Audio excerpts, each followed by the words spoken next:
poder introducir todo lo que es el sistema vascular periférico, eh, ya lo que va a hacer en el embrión y en el adulto. Y vamos a tener un enfoque clínico al final con un caso donde vamos a poder discutir algunos síndromes que vamos a hablar en esta charla. Entonces, los dejo ahorita con David Rivera, que va a ser el encargado de esta primera charla, y espero la disfruten todos. Entonces, David. Bueno, muchísimas gracias, Camilo. Bienvenidos todos al Eje, como dijo Camilo. Al Eje Académico, nuestra primera charla de embriología clínica de vasos. Todos están viendo la pantalla, ¿cierto? Sí. Perfecto, gracias. Entonces, muy bien, lo dijo Camilo. Vamos a empezar con una parte general de lo que es la embriología para que todos los que, digamos, hay algunos que no han visto embriología, entonces estén como en un mismo nivel. Después vamos a entrar ya más específicamente a la embriología de vasos. Y finalmente vamos a entrar a lo que son tumores, malformaciones y finalmente con un caso clínico, pues para que opinen, qué creen que es el diagnóstico. Entonces, bueno, déjenme dejar esto acá. Empecemos. Bueno, ¿qué es la embriología? La embriología básicamente es la ciencia que estudia el desarrollo del embrión. Porque es supremamente importante. El embrión se desarrolla durante las primeras 8 semanas, alrededor de las primeras 8 semanas, y se desarrollan el 90% de los tejidos del neonato. Por ende, cualquier falla en este proceso va a generar una malformación, un tumor, o incluso llegar a no ser compatible con la vida misma. Entonces, un tema supremamente importante del proceso embriológico es la línea primitiva. ¿Por qué? Porque en esa se empieza a generar un plegamiento. Y en ese momento ya se va a empezar a marcar un anterior, un posterior, una izquierda y un derecha. Ya pues eso permitirá ya marcar una zona de tórax y de abdomen. ¿Listo? Por ende, digamos, este ya es la circulación fetal. Y vamos a ver que, bueno, este va a ser el corazón, no vamos a entrar en eso porque pues eso ya es tema de otra especialidad. Pero pues vamos a ver lo que son las venas, las arterias y lo que son sangre mezclada. Entonces, entremos ya a la formación de vasos sanguíneos embrionarios. Todo esto es un proceso molecular de vasculogénesis y angiogénesis. Todo esto es una orquestación compleja de moléculas de señalización, moléculas receptoras y factores de transcripción. ¿Eso qué quiere decir? Mediante principalmente el factor de crecimiento vascular endotelial, VEGF por sus siglas en inglés, vamos a ver que las células mesodérmicas esplácnicas, van a transformarse en los angioblastos. Supremamente importante estos porque estos van a jugar un papel supremamente importante en lo que es la neovascularización. Vamos a pasar después a los agregados vesiculares, las células endoteliales aplanadas, llegando ya a lo que son las cuerdas de los vasos pequeños y finalmente lo que es nuestro sistema ya en el adulto. Bueno, iniciemos con una angiogénesis temprana. ¿Qué es la angiogénesis? Básicamente la remodelación del sistema vascular, que es la generación de nuevos vasos a partir de preexistentes. Todo este proceso se da pues en diferentes etapas. El día 20, digamos, el tubo neural va a forzar lo que es la zona cardiogénica a la región torácica. Por eso hablamos en un principio de lo que es el plegamiento. En ese proceso, la zona cefálica, lo que es el encéfalo, va a empujar el corazón ya a lo que es la región torácica. Del día 22 y 24, el corazón se mueve a la posición ventral y las aortas dorsales forman su primer arco aórtico. Ya vamos a entrar a la formación normal de las aortas y pues lo que son sus aortas dorsales y cada una en qué desemboca o en qué va a madurar.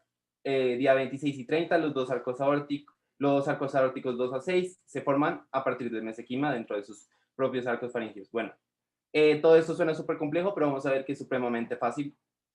Quiero hacer un pequeño paréntesis. Si tienen preguntas o algo, pueden dejarlas en el chat.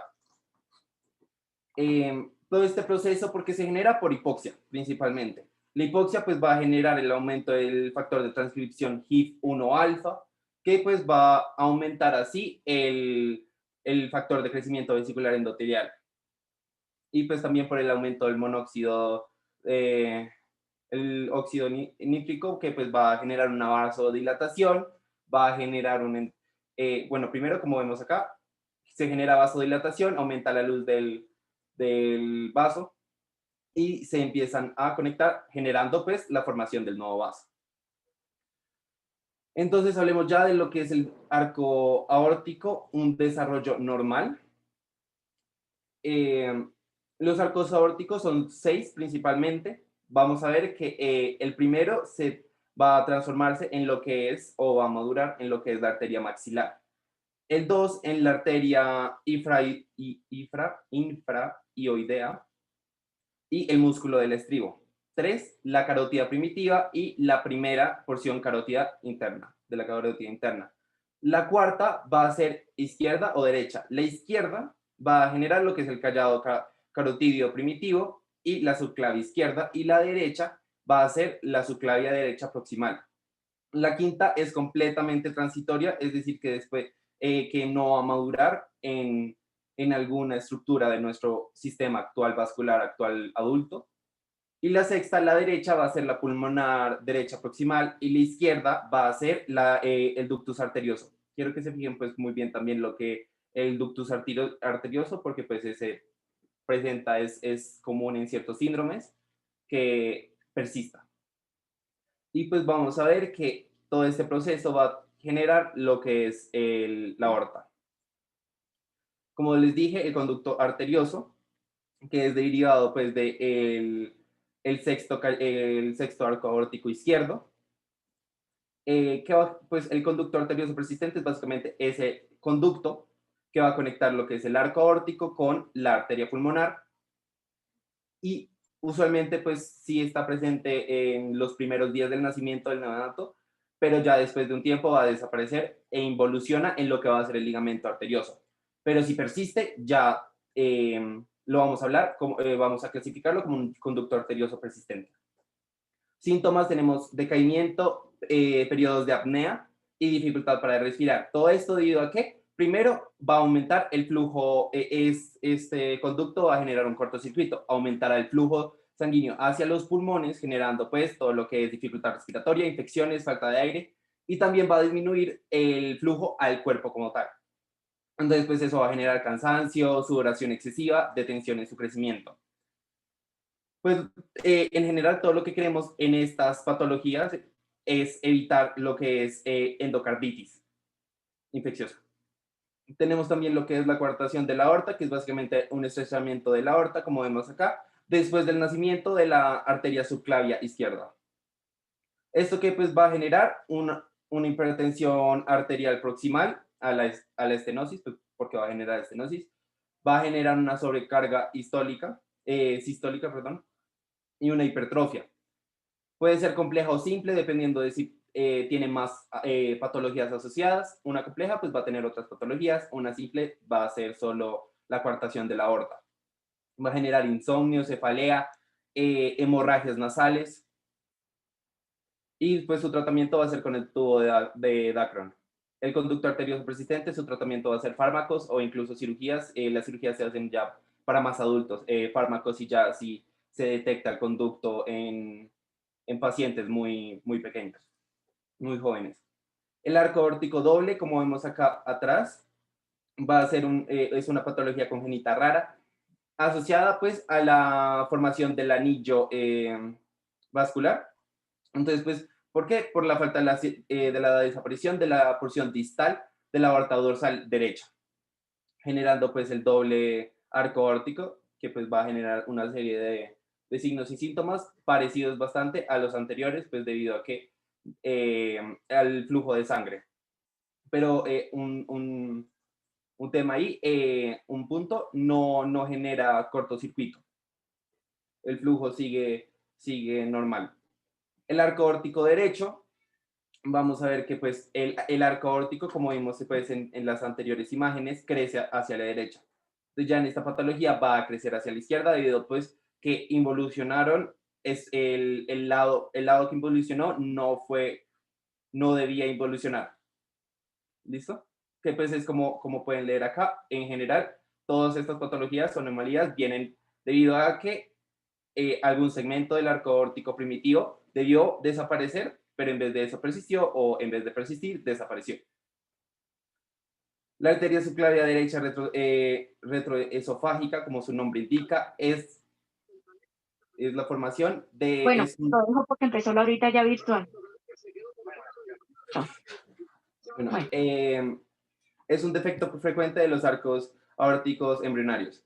Y pues básicamente es la interrupción del cuarto arco aórtico derecho entre las depresiones para la arteria carótida común y la arteria subclavia, pues generando lo que es esta arteria subclavia derecha retroesofágica, como vemos acá, pues esta zona. Los pacientes que tienen esta anomalía son usualmente asintomáticos. El desarrollo de las extremidades, tenemos las superiores y las inferiores. Este va a ser el suministro arterial del miembro superior derecho. Y pues vamos a ver lo que es la formación del sistema vascular dentro de la yema de la extremidad. Entonces vamos a ver que va a ir creciendo, principalmente formándose pues lo que es la arteria axial primaria. Y después va a irse involucionando por una serie de procesos, ya vamos a ver sus nombres y específicamente cómo suceden. Ya después en la arteria braquial y pues finalmente vamos a llegar hasta este proceso ya con nuestra mano ya y brazo ya completamente desarrollado. Tendremos los miembros inferiores. En este caso vemos el suministro arterial del miembro inferior izquierdo. Empezando primero por la arteria ciática, formando lo que es como una rama de la arteria umbilical, irrigando toda la pierna, como vemos acá, la ilíaca, la ciática, perdón. Y después va a desaparecer y originando lo que pues son las arterias popliteas y peroneas. Ahora hablemos ya del sistema venoso, hablamos ya del arterial, entremos al venoso. El venoso, esa imagen es perfecta. Vemos todo el sistema de una manera bastante clara. En la quinta semana pues se van a generar tres principales venas. Las venas vitelinas, las umbilicales y las cardinales. Acá podemos ver las vitelinas, vamos a ver las cardinales, esta es la cardinal común, vemos esta es la umbilical, esta que vemos acá, la umbilical es la que devuelve ya la sangre a la placenta y a la madre. Vemos la cardinal anterior, vemos la posterior. Y pues las venas cardinales van a ser el principal sistema de drenaje del embrión, como vemos que son las principales que están acá. Y tenemos pues... ¿Me están escuchando todos? Sí, David, sigue tranquilo. Vale, perfecto. Entonces, la vena cardinal, ahora hablemos pues de lo que es el desarrollo de la vena cava superior.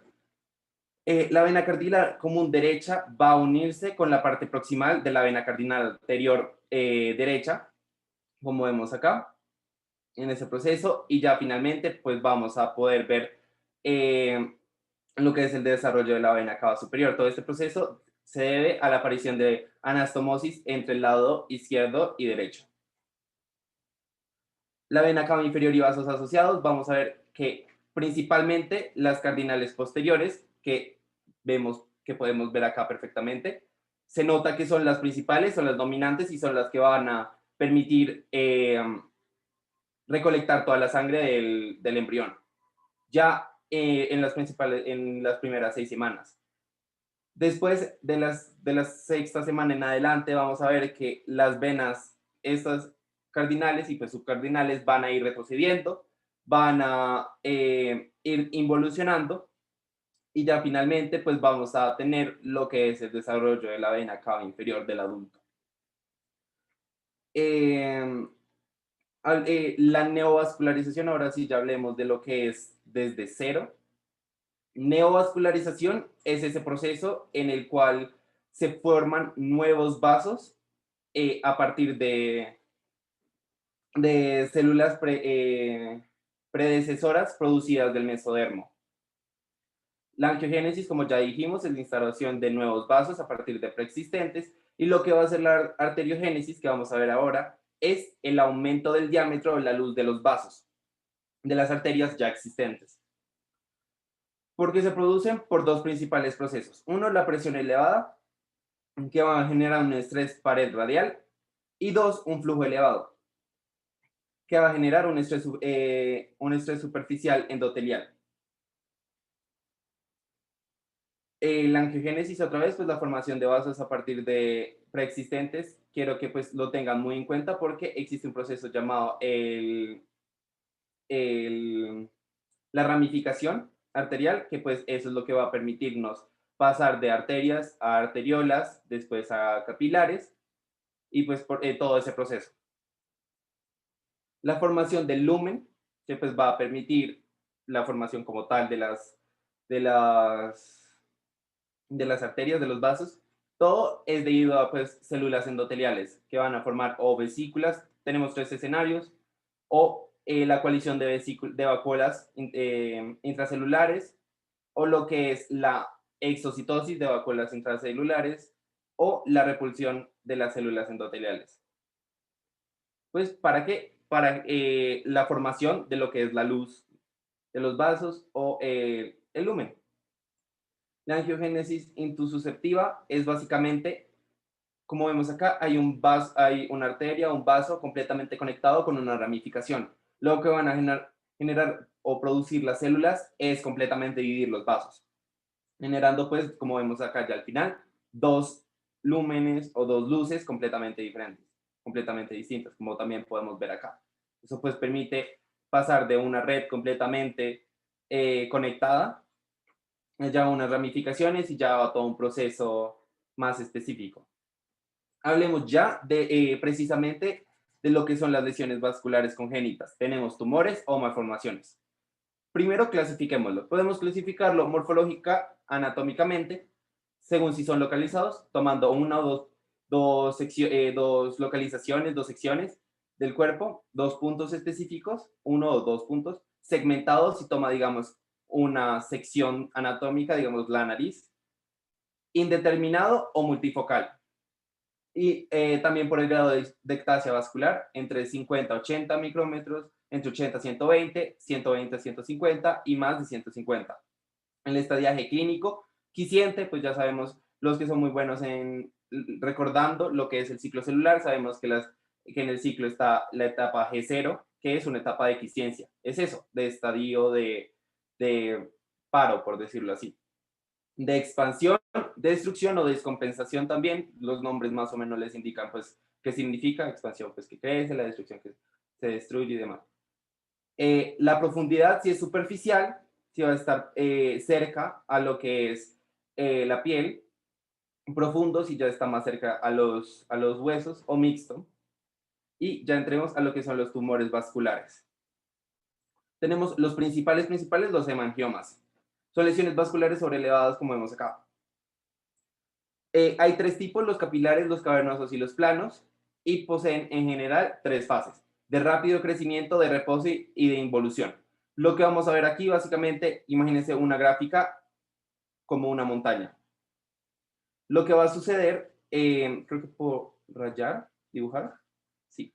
Imagínense como una montaña. Lo que va a suceder es que el hemangioma primero va a pues, usualmente está desde el nacimiento, va a empezar un proceso de expansión, de crecimiento, va a pasar un proceso de reposo en el cual no va a crecer y finalmente va a involucionar, entonces va a terminar desapareciendo al final.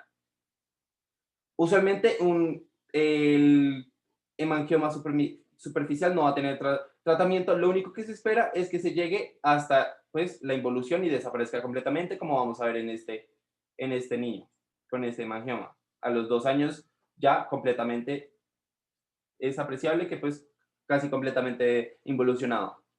Ya si es cavernoso puede tratarse con láser, corticoides o en especial si está en el párpado y pues obstruye la visión. Denme un segundo. Ya. Tenemos otros tumores vasculares benignos. Tenemos el hemangioma endotelioma caposiforme, que son estos. Vamos a ver que pues las zonas principales, el retroperitoneo y la piel, y es asociado a linfagiomatosis. El fenómeno también asociado al fenómeno Savage-Merritt, que vamos a ver más adelante todos los síndromes. Y se trata con corticoides e interferón y por un proceso de extirpación quirúrgica también, dependiendo pues del tipo de hemangioendotelioma caposiforme. Quiero que tengan estas dos muy presentes porque son los tratamientos para casi todos los tumores que vamos a hablar acá, o las malformaciones. Los corticoides son interferón, dependiendo pues si es más, usualmente si es más superficial, y extirpación quirúrgica, pues si se tiene la posibilidad de quitarlo completamente. Hay que tener algo muy presente, es que si extirpamos quirúrgicamente y no se extirpa completamente el tumor, eso va a generar que se crezca, que vuelva a crecer y crezca más. Entonces, pues hay que tener mucho cuidado con eso. Los angiomas en penacho, que vemos acá, son lesiones vasculares congénitas tipo nevus flammeus, que es básicamente vino de Oporto, es el nombre como coloquial.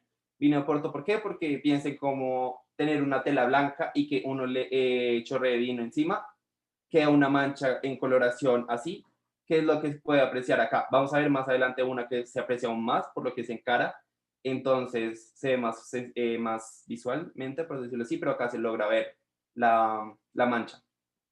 Usualmente se genera en cuello, hombros, tórax y espalda. Y otra vez, tratamiento corticoides e interferón o extirpación quirúrgica.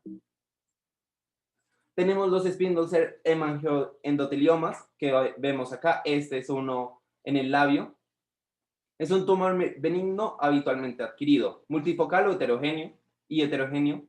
Acá tenemos dos síndromes, vamos a hablarlos al final. Y tenemos los hemangiopericitomas, que vemos acá. Este es uno en mucosa. Pueden haber, bueno, en adulto, uno adulto que pues, se va a desarrollar después del nacimiento o congénito infantil que ya desde el nacimiento está presente. En formas cutáneas y subcutáneas y en tejidos blandos de extremidades. Son nódulos, como vemos acá, indurados, únicos o múltiples, rojos. Tenemos tumores glómicos o glomangiomas, que pues son células de músculo liso localizadas en chons arteriovenosos de partes sacras. Cutáneas o subcutáneas, usualmente en hueso, estómago, colon, tráquea y mediastino. Es doloroso la palpación, como vemos es verde azulado. Y su tratamiento, extirpación quirúrgica. Ya entrando a lo que son las malformaciones vasculares, como acá vemos perfectamente la mancha de vino de Oporto, se ve perfectamente como es, y si lo piensan, sí parece una mancha de vino en una tela blanca. Están de la línea media o clásicas, de la línea media son máculas de coloración rosadas, con folletos o no, presentes desde el nacimiento hasta usualmente el primer año. Nunca progresan. Las clásicas, otra vez, máculas de coloración rosada rojiza, que van a oscurecer con el tiempo, son congénitas, aunque pueden demorar en aparecer. En zonas anatómicas, cabeza y cuello, y malformaciones por médulas capilares del plexo papilar. Malformaciones linfáticas, o de nombre como otros nombres que tienen, son los linfangiomas, los higromas quísticos, los linfangiomas circunscritos o los linfangiomatosis. Acá vemos en el labio inferior de un paciente, el linfangioma, siempre son congénitas.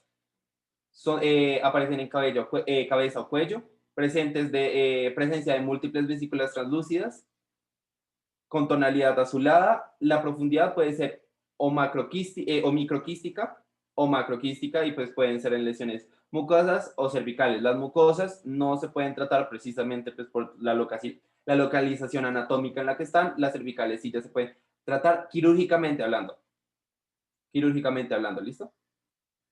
Tenemos las malformaciones venosas. Pueden ser superficiales, las superficiales las vamos a ver moradas, o las profundas, azulosas, verdosas. Pueden ser localizadas, multicilíndricas o difusas. Y en orden epidemiológicamente hablando, en orden de aparición, vamos a tener en piel, tejido subcutáneo, muscular, esquelético y visceral. O anatómicamente ya hablando, cabeza, cuello y extremidades. Tenemos también cuadros de entidad propia. Tenemos el síndrome del nevus azul en tetina de goma, que son lesiones cutáneas o viscerales, asociadas a hemorragia grave o anemia. En piel y tracto gastrointestinal tenemos las malformaciones venosas cutáneo mucosa familiar, genéticas, congénitas, de múltiples lesiones venosas de pequeño tamaño, piel y mucosas, y debido a la mutación del receptor TE2. Unas malformaciones venosas cerebrales, como vemos acá, son también genéticas debido pues, a una anomalía a nivel TQ1122, y pues son una malformación venosa ocular. Tenemos las arteriovenosas, que son varios trayectos fistulosos que comunican arterias con venas, y pues por eso el nombre de arteriovenosas. Aumenta el grado de ectasia, genera una dilatación venosa hipertrófica, puede ser proximal, aumentando el gasto cardíaco y generando pues fallo cardíaco congestivo, o puede ser distal, reduciendo el flujo y produciendo isquemia periférica. En cabeza, cuello, miembros, tronco y vísceras. Ya tenemos ahora sí los síndromes que les hablé al inicio. Tenemos el de Klippel-Trenaunay, que es una malformación vascular venular linfática y venosa, que genera hipertrofia esquelética y aumento de tejidos blandos, como vemos acá. El de Proteus, este es el de Proteus, este es el de Klippel-Trenaunay. El de Proteus genera lesiones vasculares esqueléticas y de tejidos blandos, lesiones cutáneas lineales verrucosas, linfomas, lipomatosis y macrocefalia. Quiero que se noten de la hipertrofia en los dedos. Síndrome de Maffucci, generales, ¿qué es este? Lesiones vasculares, venulares, linfáticas y venosas, exostosis y encondromas. Y tenemos las de alto flujo, que van a ser la de Parkes-Weber. Quiero que se fijen en la coloración de la planta del pie y de los dedos. Genera malformación venular, es una malformación venular arteriovenosa del miembro inferior, generando máculas rosadas rojizas, difusas de bordes geométricos, y posee fístulas arteriovenosas. Ahora sí, entremos al caso clínico. Quiero porque por favor pues todos participen, no hay problema si se equivocan, porque pues esto fue muchísima información en creo que 30, 40 minutos. Nos llega al servicio una paciente femenina de 21 años, que llega pues con lo que son venorragias diarias constantes por venas varicosas del miembro inferior derecho, asociada pues un dolor a la palpación, deltralgias del miembro inferior derecho y dorsolumbalgias de años de evolución, y dificultad de la ambulación. Llega en silla de ruedas debido a que pues posee una asimetría de los miembros inferiores.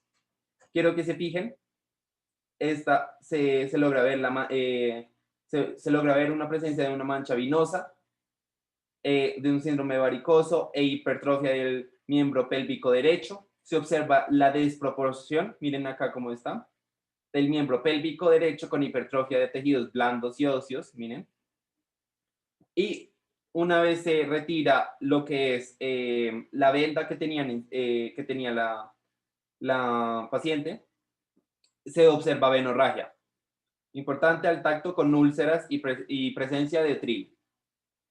Se realizaron unos paraclínicos. El laboratorio muestra anemia ferropénica con hemoglobina 8.2 gramos por decilitro y hematócrito del 24%. Y la arteriografía que vemos acá nos responde con múltiples fístulas arteriovenosas y presencia de vénulas varicosas. Vamos a sacar la arteriografía del miembro pélvico derecho o miembro inferior derecho, la presencia de fístulas arteriovenosas durante la arteriografía y el flujo sanguíneo retrógrado durante la arteriografía, observando al mismo tiempo el sistema venoso. Entonces quiero que por favor den sus opiniones de qué podría ser. Sé que acá tenemos especialistas que son los más cracks en todo esto, entonces participen. Opinen.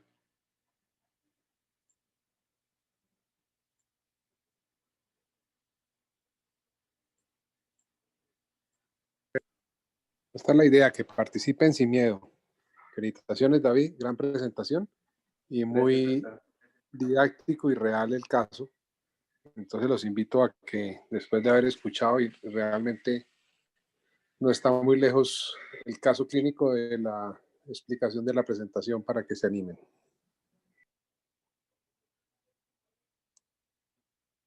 Gracias, doctor. Me están escribiendo al privado, entonces pues voy a decir como cuáles son sus opiniones y que están, dicen, ok, de pronto.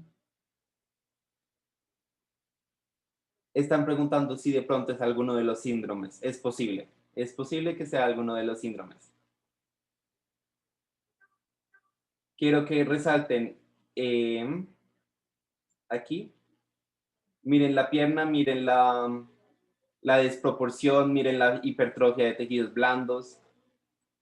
¿Quieren que les devuelva a la diapositiva? Miren, miremos la diapositiva de los síndromes. Tenemos el de Parkes-Weber, malformación venular arteriosa, miren cómo está la pierna. Y miren los otros 3 síndromes, perdón, me toca correr esto por acá.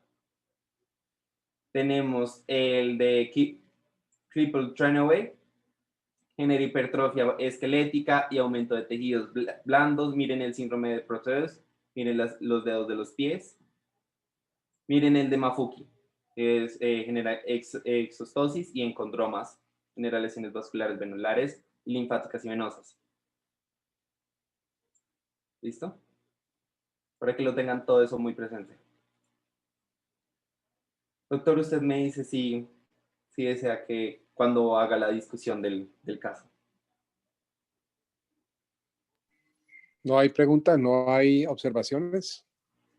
Están asustados todavía. Yo creo, no importa, láncense a hacer un diagnóstico presuntivo.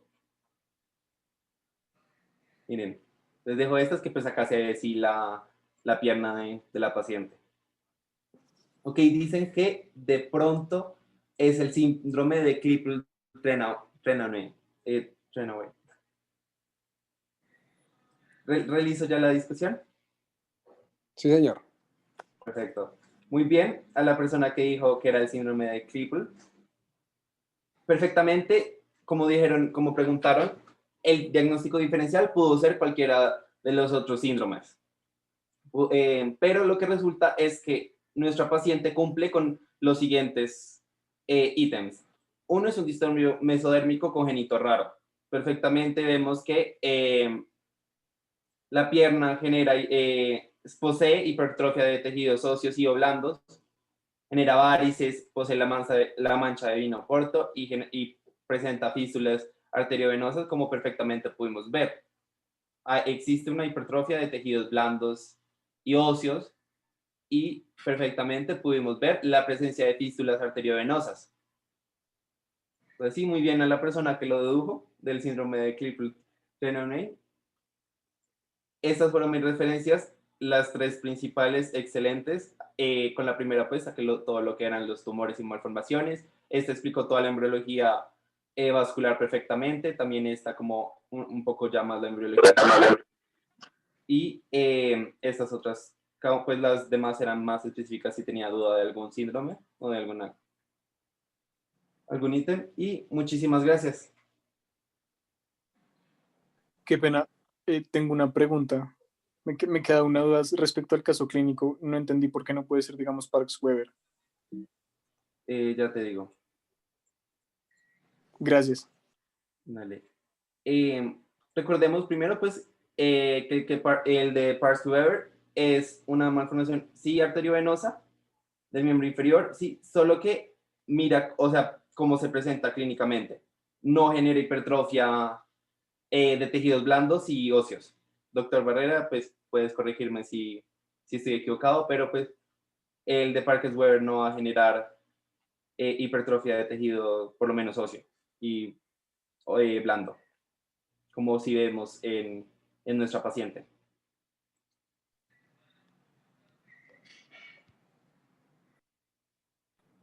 Perfecto, ¿me escuchan? Sí, ya, doctor, ya te escuchamos. Ok, bueno, mire, yo primero lo felicito, en corto tiempo hizo una gran revisión con una gran presentación. Digamos, esto es de lo más complejo que hay, es, la malformación arteriovenosa. Y la pregunta, no recuerdo quién hizo la pregunta, ahorita lo último. ¿Quién fue? Yo, doctor. ¿Quién soy yo? Luis Ángel. Luis, esto, muy pertinente la pregunta. Miren, lo más llamativo en estos dos, porque la diferencia entre el Parr-Weber y el Clipperton-Toney es la presencia de hemangiomas y múltiples fístulas. La solución más rápida es cuando es una fístula única, que es bastante raro que suceda eso, y uno puede, digamos, cerrar esa fístula y solucionar parte del problema. El caso clínico es llamativo, la diferencia con el Parr-Weber, y es la hemihipertrofia. Entonces, cuando estamos frente a un clipper, el compromiso, digamos, de la epífisis y el cartílago de crecimiento por la presencia de neovasculatura y alteraciones congénitas hace que esa extremidad crezca más que la extremidad contraria. Entonces, cuando estamos ante una hemihipertrofia, ya estamos pensando en un clipper. En ambas pueden haber fístulas. En el clipper vamos a tener múltiples hemangiomas y cambios superficiales, como lo mostró bien David en el caso.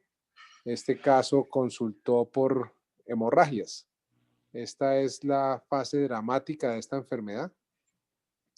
Es la ulceración de la piel por hipertensión vascular capilar, simplemente por la presencia de flujo arterial en el territorio venoso, y de esta manera, pues al haber hipertensión, hay un choque entre el capilar arterial y el capilar venoso, donde se igualan las presiones, hay hipoxemia y se pierde la piel. Esta es la fase, digamos, más dramática de la enfermedad. Hay que tener mucho cuidado con esta patología, definir muy bien en qué estadiaje se va a intervenir. Es compleja, requiere, digamos, con la hemihipertrofia, lo más importante cuando la detectamos y una malformación, digamos, que no es tan dramática como esta, es el manejo interdisciplinario. ¿Qué es lo más importante? Estas hemihipertrofias y una diferencia en la longitud de una extremidad con la otra produce un imbalance de la cadera en estos niños. Imagínense una cadera inmadura, con epífisis todavía creciendo, con huesos inmaduros, obliga a colocar un tacón en el zapatico del miembro inferior normal para igualar la altura y empezar a definir en qué manera vamos a intervenirlo. Como les decía, como son múltiples fístulas a diferentes niveles, hay una inducción inmediata cuando uno cierra una de estas fístulas. A veces uno va y cierra entusiasmado la más grande. Inmediatamente, como lo describió en el proceso embriológico, inmediatamente esto con hipertensión estimula la apertura de las siguientes fístulas y aumenta la ulceración de la extremidad. Anteriormente, que no se hacían procedimientos endovasculares, pues era muy tentativo hacer una disección proximal a la zona donde estaba la anastomosis de la arteria con la vena. A veces era de grandes vasos, y con mucho éxito se lograba hacer el cierre y la ligadura de esta comunicación arteriovenosa, y resulta que el drama se veía en los pocos meses con la activación de las otras fístulas. Y eso es lo que debe uno siempre identificar, a diferencia del Parr-Weber, que pudiera hacer intervenciones más tempranas sin generar esa cantidad de múltiples fístulas e hipertensión que puede terminar en ulceración, varicorragia. Es dramático. Yo creo que el caso más dramático lo tuvimos en la cardioinfantil hace unos 24 años con el doctor Camacho. Ya nos lo habían enviado operado. En esa época existía la clínica del niño, era la clínica del Seguro Social de Niños, y se le habían cerrado unas 2 fístulas muy grandes a nivel femoral y popliteo, y nos llega con una severa activación de todas las fístulas con ulceración. Era impresionante, toda la pierna y la rodilla. O sea, lo único que tenía más o menos libre era la porción proximal del muslo. Obviamente las condiciones de aseo y de higiene en estas úlceras, pues sobreinfectada toda su piel. y el paciente ya un adolescente mayor venía a que le amputáramos la pierna. Entonces, es simplemente para llamar la atención que de la decisión de uno puede depender en la catástrofe de estos pacientes. Creo que es el extremo más dramático de las malformaciones y esto es, digamos, poniéndolo en 10, la de más complicaciones y la más dramática. Y poniendo en 1, los hemangiomas, como los mencionaron, hay unos que involucionan, otros que con el uso de corticoides o con el uso especialmente de antihipertensivos, se logra la involución de estas malformaciones en los primeros meses y años de nacido del niño. Digamos, es una de los usos de beta bloqueadores que todavía seguimos usando y hay que siempre dar esa oportunidad. Y entre ese uno, del más leve, el hemangioma plano, no cavernoso, los vinos de Oporto, hasta llegar a la número 10, que es esta. En el intermedio, pues hay múltiples lesiones. Es importantísimo haberlas visto en este momento, asociado a todo ese desarrollo que nos mostró David embriológico, desde la yema de la extremidad superior, la yema de la extremidad inferior, y uno así puede entender que en ese proceso de desarrollo de la extremidad, hasta lograr tener, digamos, en el miembro inferior, tibia, peroné, arco plantar, en ese camino, pues se van a quedar células aisladas. Hay que explicarle muy bien a los pacientes porque ellos no entienden por qué su niño nace con una lesión de estas. La primera pregunta es si es un tumor, si eso es un cáncer, si va a comprometer su vida. Y pues parte de nuestro trabajo importante al inicio es tranquilizarlos. Hay que conocer este tema, hay que haberlo visto y ser parte de lo que siempre hacemos los médicos, que es acompañar, siempre dar tranquilidad, siempre dar consuelo. Y es importantísimo en estos niños recién nacidos, efectivamente una lesión de estas en la cara, pues a la vista de cualquiera escandaliza, pero no es, no es, digamos, diferente cuando aparece en una extremidad, en el tórax, en el abdomen, en el cuello, en un miembro superior. Y cuando hay hipertrofia, pues más dramático, pero es parte fundamental esto. La mayoría los hacemos manejo médico y cuando logramos clasificar estas malformaciones, hay una parte clínica muy importante y lo menciona únicamente cuando habla de los dos síndromes que ya mencionamos, y es alto flujo o bajo flujo. Entonces, las malformaciones grandes se definen en las de bajo flujo y las de alto flujo, digamos, de un grosso modo muy práctico. Las de bajo flujo, pues no tienen un flujo arterial, tienen un componente venoso. Estas, digamos, se pueden solucionar fácilmente con diferentes soluciones esclerosantes. Y las de alto flujo tienen una fístula, una comunicación entre la arteria y la vena. Y estas comunicaciones son únicas o son múltiples, y si no hacen parte de un síndrome, pues es mucho más fácil cuando es una lesión única, cuando uno soluciona el componente arterial por embolización, soluciona el 90% de esta malformación, y es dramático y es realmente impacto en la calidad de vida de estos niños y de su familia. Pero como le digo, primero agotamos el manejo médico, hacemos el manejo con beta bloqueadores y luego avanzamos, si es necesario, a hacer arteriografías y hacer procedimientos. Hoy podemos hacer muchas cosas endovasculares.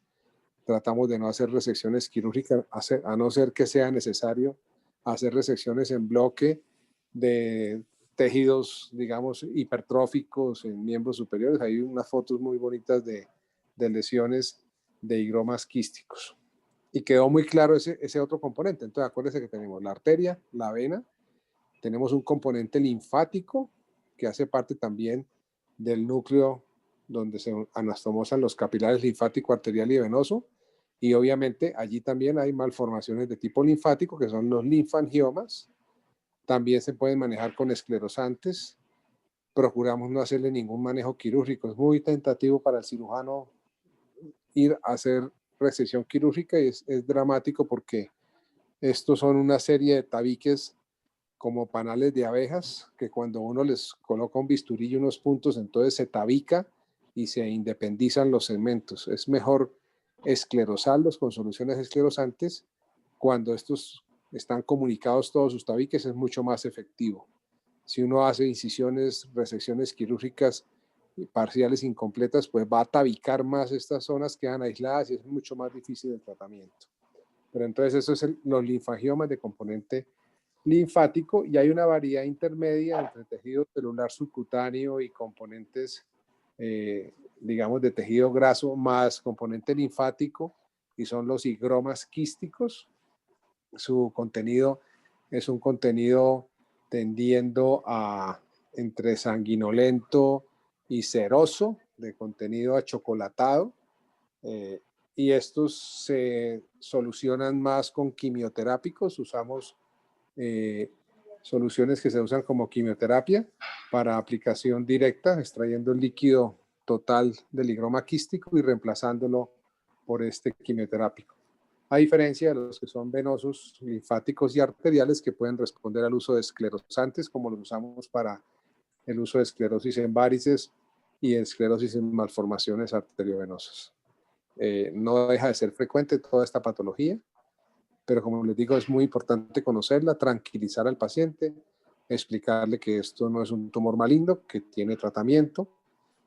Procuramos dejar que el niño crezca. A veces cuando hay que hacer resecciones quirúrgicas es muy importante no apresurarse porque la cicatriz crece con el niño. A veces estas lesiones involucionan o se quedan detenidas en el tamaño y entonces prefiere uno después de la adolescencia hacer resecciones quirúrgicas cuando la cicatriz ya no crece. Entonces un niño muy pequeño, una incisión que parece pequeña se vuelve una cicatriz grandísima a medida que el niño crece. Y lo que les mencioné es lo más importante cuando requieren manejo interdisciplinario con esas hemihipertrofias. A veces se requiere el manejo endovascular, el manejo quirúrgico vascular, el tratamiento de los hemangiomas, y ortopedia decide si hace una osteotomía para cortar la extremidad que está más larga que la otra. A veces tenemos hemihipertrofia de un dedo, de uno solo de los artejos, que también es dramático en un pie, por ejemplo, para el calzado. Y eso requiere, digamos, un manejo con ortopedia, con cirugía plástica, con microcirugía y hacer correcciones quirúrgicas que permitan que el niño camine bien, que apoye bien, porque el impacto en cartílagos de crecimiento, en alteraciones, obviamente limitando al niño para el ejercicio. Entonces, realmente es un tema bien bonito, apasionante, ¿no? Muchos de nosotros los cirujanos vasculares manejamos este tema. Obviamente, estar en la cardioinfantil expone mucho a poder tener casuística, tener experiencia y sí, nosotros hacemos una consulta simultánea con la de adultos, manejamos también las malformaciones en los niños.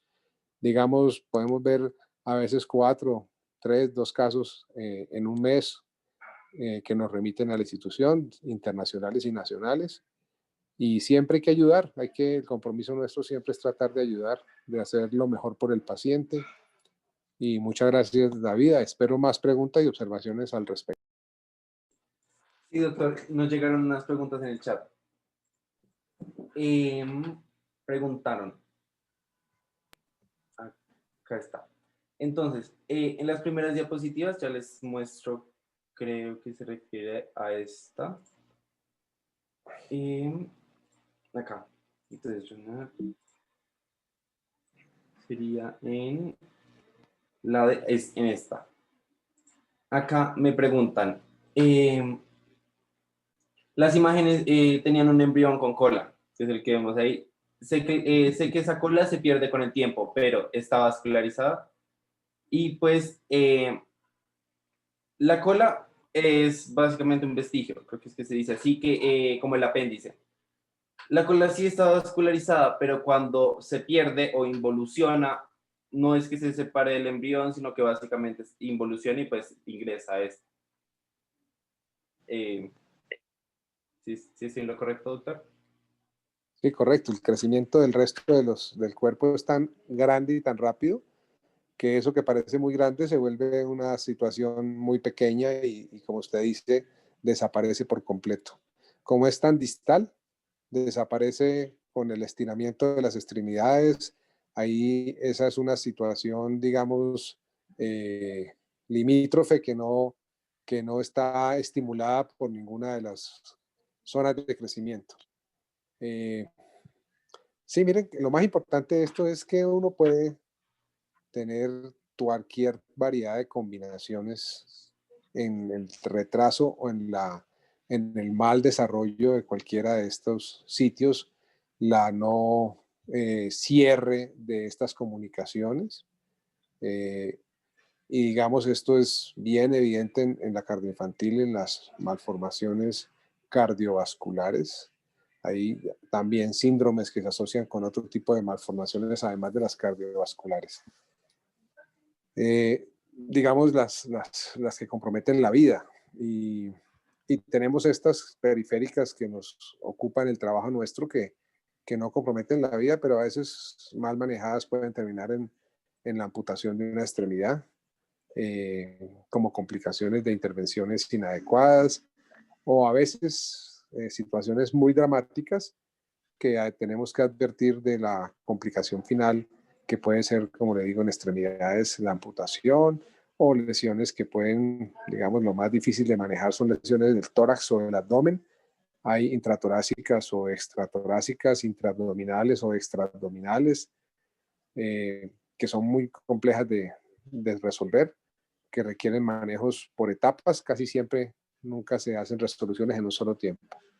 Pero sí es importante ver que es tan rápido y es tan dramático el crecimiento de las zonas que aparecen derivadas de todas estas anastomosis y de todas estas bifurcaciones, que muchos de esos son vestigios apenas cero evidentes y sin una presentación clínica al final del crecimiento del feto y el recién nacido.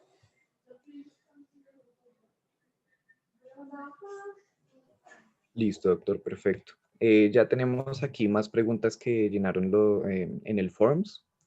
Entonces tenemos una primera pregunta. Hay unas de embriología donde empiezan con la siguiente. En la línea primitiva, ¿qué hace que se decida lo que es izquierda y derecha? Y si se pliega mal, ¿podría quedar el corazón en la derecha?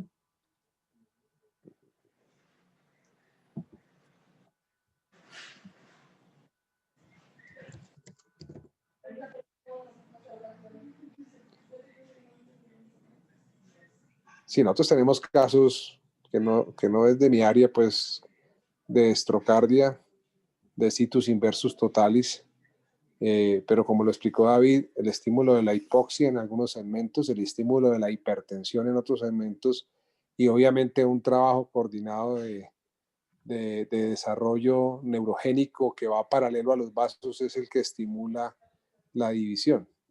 Entonces, definitivamente, pues, de acuerdo al desarrollo de estímulo neurológico, al desarrollo de estímulo central, se desarrollan las diferentes vías donde se acompaña de componente arterial y componente venoso.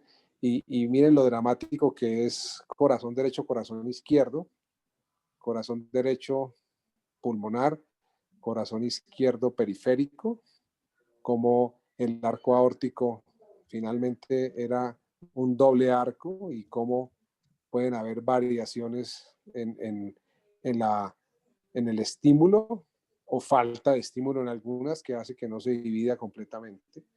Y digamos, muy bonito cada vez que uno coge un área de estas y empieza a ver las variaciones anatómicas asintomáticas, porque tenemos una gran cantidad de variaciones que no producen ninguna alteración clínica. Entonces, claro, hasta las más extremas que son incompatibles con la vida. Una persistencia del ductus arteriovenoso, como lo mostró David, pues puede llevar a una situación neonatal muy difícil, como también puede permitir que los ductus estén persistentes hasta los 10, a los 15 años. Hemos tenido pacientes con ductus arterioso persistente que han llegado a la edad adulta. Cada vez vemos menos porque tenemos, digamos, más conocimiento y más atención médica. Pero hay una hay una línea de los cirujanos cardíacos de adultos que se dedica a enfermedades congénitas. Muchas de estas alteraciones congénitas predisponen a otras enfermedades. Entonces, desarrollos inadecuados de las válvulas, la presencia de aorta con 2 valvas en lugar de ser una válvula aórtica trivalva predispone a muchas enfermedades. Entonces, vamos a ver que, digamos, la situación central es muy compleja, la situación cardíaca es más compleja, la situación periférica es menos compleja, pero claro, hay incompatibilidad con la vida, algunas alteraciones muy tempranas en falta de desarrollo, falta de estímulo. Todas las cosas afectan, ¿no? Eso, digamos, seguimos a veces sin entender cómo las mujeres embarazadas fuman, cómo están desnutridas las mujeres embarazadas en nuestro medio, en nuestro país, y esto influye. Pacientes que no se cuidan, que se dan cuenta que están embarazados de manera tardía y obviamente otras cosas asociadas a la pobreza, que no solamente es la desnutrición, sino las infecciones, el no control prenatal, casi nadie puede tomar vitaminas, complejo B, muchas cosas que si se hace una planeación en un embarazo a tiempo, pues tiene que ver con todos los estímulos, tanto metabólicos de la madre como de desarrollo y estímulo neurológico. Fíjese que el mesodermo definitivamente compone gran parte del territorio vascular, pero tenemos ectodermo y neuroendodermo, que son tal vez los que hacen y jalonan el desarrollo embriológico de todo el feto. Listo, perfecto. Aquí tenemos otra pregunta de embriología donde dicen cómo se pliega el corazón primitivo al interior del tórax. Tengo entendido que al comienzo está en la cabeza el embrión. David, que lo tiene más reciente, nos puede ampliar Pues, algo al respecto. Sí, doctor, con gusto. Lo que tengo entendido es que no es que el corazón en la derecha, digamos, por un mal plegamiento, sino pues es por una mala señalización molecular. Puede darse por una deficiencia genética de Bradshart o LFT2. Eso es lo que se conoce como síndrome de Cartagena. Y la línea primitiva manejará distintos gradientes de distintas citoquinas, así expresaré en la izquierda más LEF2, Notch y demás. En cuanto a anterior y posterior, esta señalización es distinta porque ahí afecta la ubicación del segundo cuerpo polar y donde quede será posterior. De acuerdo, esa es, digamos, a grosso modo la explicación de cómo se debe plegar y cómo se debe desarrollar con diferentes estímulos, lo que mencionábamos. Definitivamente hay estímulos inmunológicos, hay estímulos citoquímicos, hay estímulos neurológicos, y eso hace que se lleve a cabo completo o incompleto la disposición de estos grandes o pequeños vasos. Listo. Bueno, ya ahorita tenemos ya preguntas más asociadas como a la clínica. Entonces, hay una primera que dice, ¿la coartación aórtica a qué edad se opera? Apenas nacen. Miren que lo más dramático es que las coartaciones aórticas han ido aumentando el desarrollo intraútero, el desarrollo neonatal, y entre tan pronto aparecen deben corregirse porque las repercusiones hemodinámicas, hay variaciones de todas las clases, desde las más estrechas hasta unas que pueden pasar desapercibidas. Hay unas que requieren manejo quirúrgico grande, que son casi ausencia de flujo a través de esta coartación, y algunas que permiten el flujo y solamente una leve diferencia de presión arterial entre miembro superior y miembro inferior. Y eso es simplemente para llamar la atención que uno parecería que es como terquedad de que en semiología uno debería tomar tensiones arteriales en ambos miembros superiores y comparar con tensiones arteriales en miembros inferiores. Y definitivamente la diferencia de intensidad de pulsos en miembro superior con miembros inferiores, y la presencia de gradientes de presión que se pueden tomar de manera, digamos, con Doppler y tensiómetro. Uno puede tomar una presión femoral y que, digamos, para un niño pequeño es fácil de hacerlo, una presión a nivel braquial, y esto alerta de una diferencia de gradientes de presión que inmediatamente hacen pensar en una coartación de la aorta. Y deben ser tempranas. Siempre que se diagnostican, se deben hacer las correcciones porque van a afectar de manera previa a la coartación, hipertensión en todo el sistema ventricular a la salida de la aorta, igual falta de flujo en la porción distal de aorta con alteraciones renales, mesentéricas, medulares. La corrección, entre más temprano se haga, es más fácil para el paciente, más fácil de tolerar el acto y, digamos, de más dificultad para el cirujano. Cuando son más avanzadas las edades, pues es territorios más fáciles de operar, pero la coartación se debe operar siempre, tan pronto se diagnostica. Hay, digamos, procesos de desnutrición asociados, de alteraciones, digamos, en el crecimiento, que de pronto hace que la conducta se retrase. Pero es un tema más del cirujano cardiovascular pediátrico que yo los invito a que trabajemos también en esta área y invitemos al doctor Néstor Sandoval, por ejemplo, que está muy dispuesto en trabajar con los grupos de investigación de nuestro grupo, y podríamos comprometerlo para que nos resolviera tantas inquietudes a este tema que no corresponden, digamos, al cirujano vascular periférico como el caso nuestro, pero digamos, tenemos que ayudar a hacer el diagnóstico y tenemos que ayudar a orientar al paciente, y podríamos ampliar mucho más de estos temas invitándolo a que nos acompañe en el grupo. Listo, doctor. Perfecto. Aquí tenemos una pregunta sobre hemangiomas, donde dice si al involucionar los hemangiomas tienden a dejar algún tipo de secuela o de marca. Sí, claro, hay unos que no desaparecen el 100%, algunos de estos que hemos puesto en terapia con propanolol resuelven por ahí un 80, un 90%, y eso hace que podamos hacer, digamos, una esclerosis final de un pequeño remanente de este hemangioma o de esta lesión en Oporto, en vino de Oporto. Pero digamos, sí es dramático que hay que esperarse por lo menos un año, año y medio antes de tomar una conducta diferente al manejo médico. Ya vieron que hay otras lesiones que requieren el uso de otros, como el interferón y otros medicamentos que también son coayudantes para la terapia. A veces un solo medicamento puede que no sea el indicado y tengamos que recurrir a otro medicamento.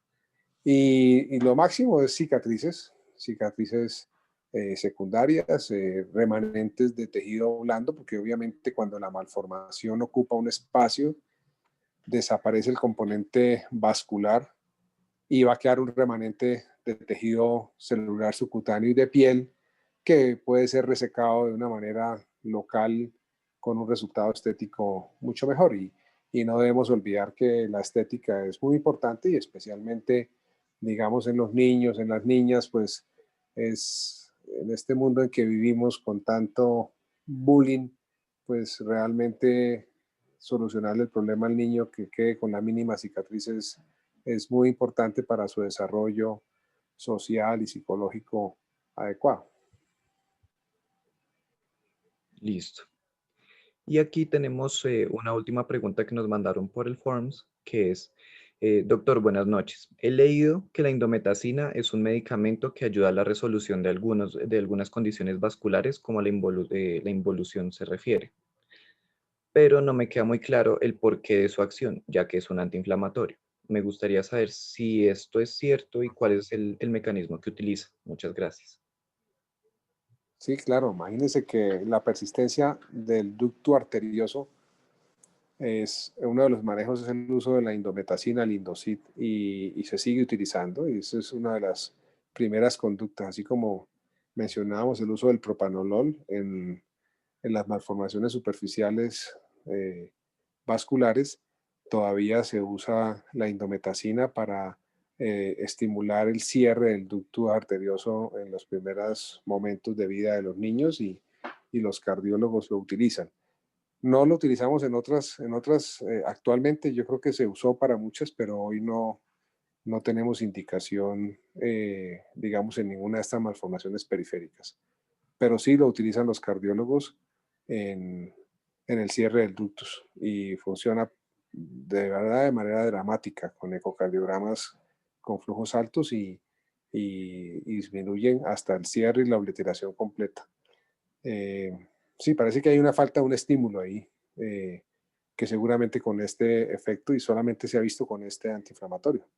Y además no lo usamos hoy como antiinflamatorio en ninguna otra patología. Se debe hacer una dosificación adecuada en estos niños, pero sí se usa y tiene un efecto notorio, especialmente en el ductus arterioveroso. Si quiere, lo invito a que revise específica en ese tema y va a encontrar, digamos, una explicación fisiopatológica que digamos, no es el tema mío de todos los días, pero sí lo conozco porque métodos no invasivos, como trabajamos siempre con los cardiólogos, muchos de los controles de ecocardiograma de estos niños se realizan para ver la respuesta a la indometacina.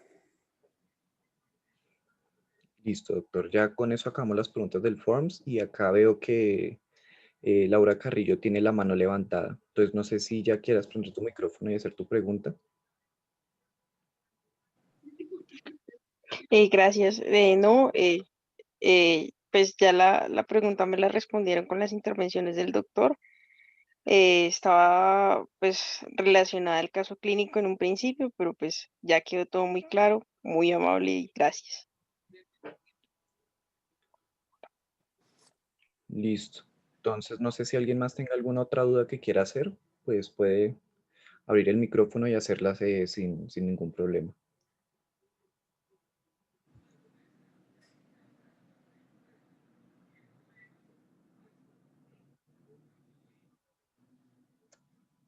Listo. Pues por lo que veo, pues no hay más preguntas. Entonces, pues yo creo que damos como por terminada la charla. Felicitaciones a David porque la hizo súper bien. Y nada, pues nos vemos el jueves en un caso difícil sobre Marfan. Están todos invitados y la va a dar Alejandro Velandia ese día. Entonces están todos invitados a asistir a esa charla. Bueno, muchas gracias, muy buena noche a todos, muy buena la presentación, David, lo felicito y nos vemos entonces para escuchar a Velandia en el síndrome de Marfan para el próximo jueves. Muchas gracias.